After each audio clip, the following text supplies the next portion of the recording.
you ever heard the phrase going all in? It's describing that moment where you put everything you have behind a particular decision or course of action. It originates from the game of poker. Players bet money based on either how certain they are that they can win each round with the cards they have been dealt, or how certain they are that they can bluff a win. That is, make everyone else think they have a winning hand when they don't. Towards the end of the game, players can choose to go all in. This is where they bet all the money that they have won so far, every last penny, on the certainty of winning that last hand, and so winning the game. If you win, then you win big. But if you lose everything.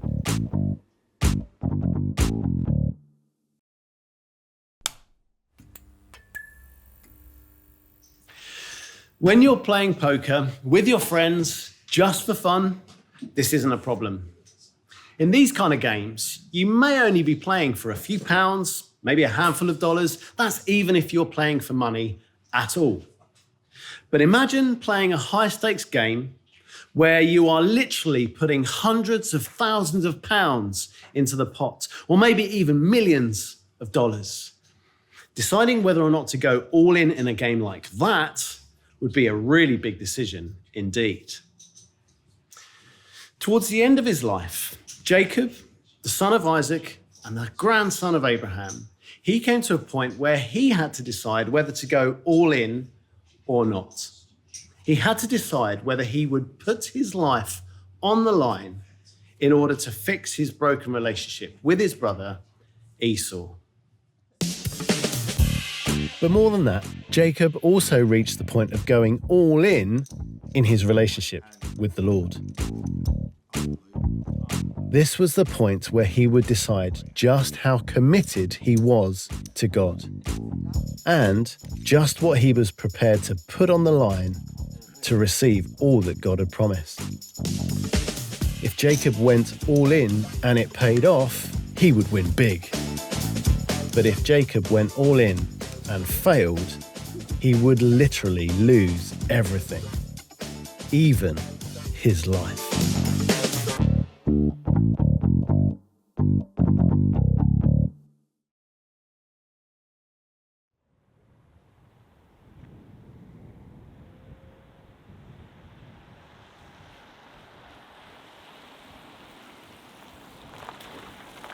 God gave Abraham an amazing promise. He promised a place to live, a people who would become a great nation, and a blessing both for Abraham, but also for all peoples of the earth through him. This promise and blessing passed from Abraham to his son Isaac, and then from Isaac to his son Jacob. So far in Jacob's life, he had managed to outwit pretty much everyone, his older brother and his father especially, so that he would be sure to receive God's promised blessing. Esau had threatened to kill Jacob, and so Jacob had run away. For 20 years, he had lived with a family member 500 miles away.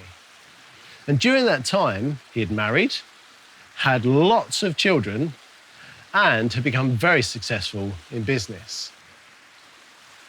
But the problem was, the place where Jacob had been living was not the place that God had said he would bless Jacob and his family.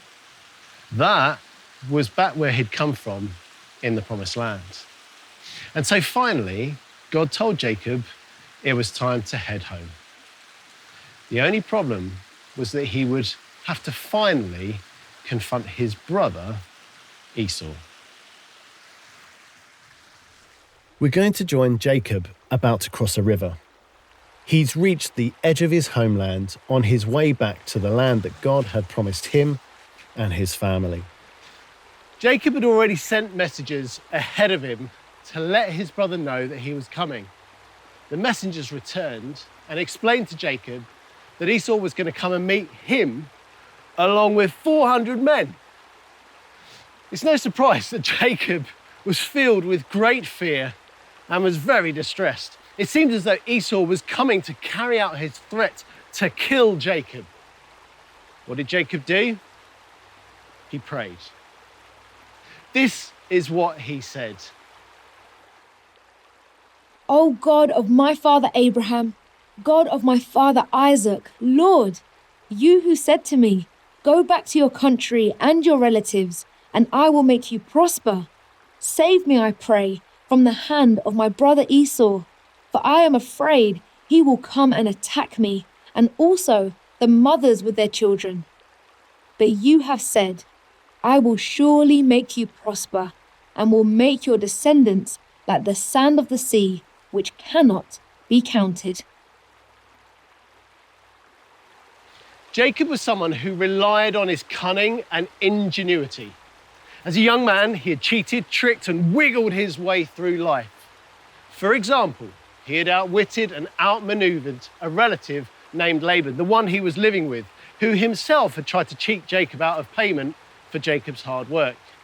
Yet here, as an old man preparing to face the consequences of his actions, Jacob didn't rely on his own intelligence or craftiness to save him anymore. Instead, he began by simply praying. He prayed that God would save him and somehow prevent Esau from killing him. And he could only pray this prayer because he had remembered what God had promised. That God declared Jacob's descendants would be as numerous as the grains of sand of the sea. Jacob believed God. Jacob believed that God would keep his word, and so Jacob held on to God's promise. Once Jacob had finished praying, Jacob prepared himself for the meeting with his older brother. He arranged for a long line of gifts to go ahead of him, each one designed to appease Esau and hopefully pacify his anger. Jacob also made sure that his family and all of their belongings were safe on the other side of a small river. And then he waited, ready to face Esau alone. Eventually, during the night, someone did come along, but it wasn't Esau. That night, Jacob was left alone, and a man wrestled with him till daybreak. When the man saw that he could not overpower him, he touched the socket of Jacob's hip so that his hip was wrenched as he wrestled with the man.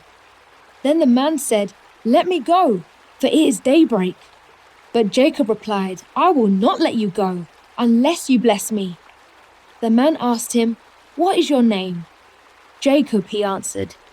Then the man said, "Your name will no longer be Jacob, but Israel, because you have struggled with God and with humans and have overcome."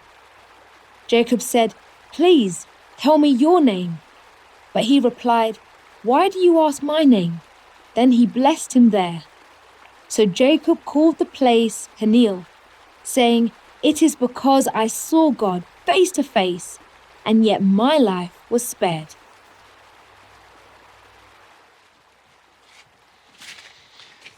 This is one of the more curious and puzzling moments in the Old Testament. There's lots about this incident that we just simply do not know or might find hard to understand. But while we might not be able to know everything we would want to know, we can be sure that we have everything we need to know. And the key point in this encounter is the moment that the stranger touched Jacob's hip, immediately dislocating it. That seems to be the moment that Jacob realized that this was not just a mere man before him. Sure enough, in this brief conversation that followed, Jacob discovers that the stranger he has been grappling with and still had hold of was none other than God himself. Now, if you find it hard to get our heads around this event, imagine how Jacob must have been feeling. Jacob knew that he needed to confront his brother. Jacob knew that he needed to get home. Why? Because Jacob knew that God had promised to bless him there, in that land, and nowhere else.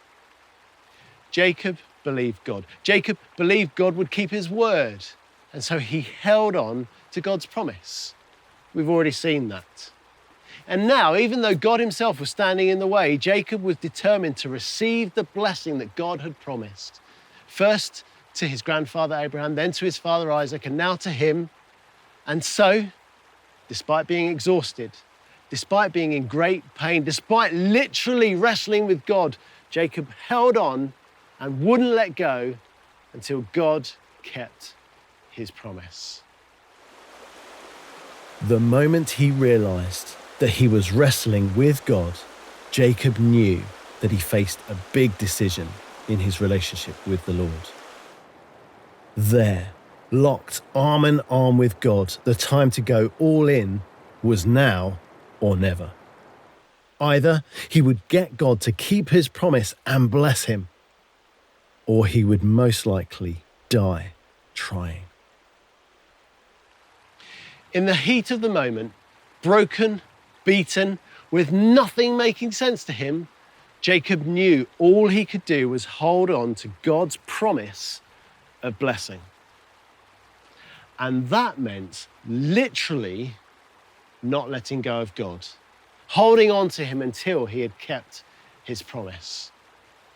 I wonder, how important to you is your relationship with the Lord, the God of Abraham, Isaac, and Jacob? How important to you is God's promise of blessing? God has kept his promise for a blessing that is for all people through the death and resurrection of Jesus Christ.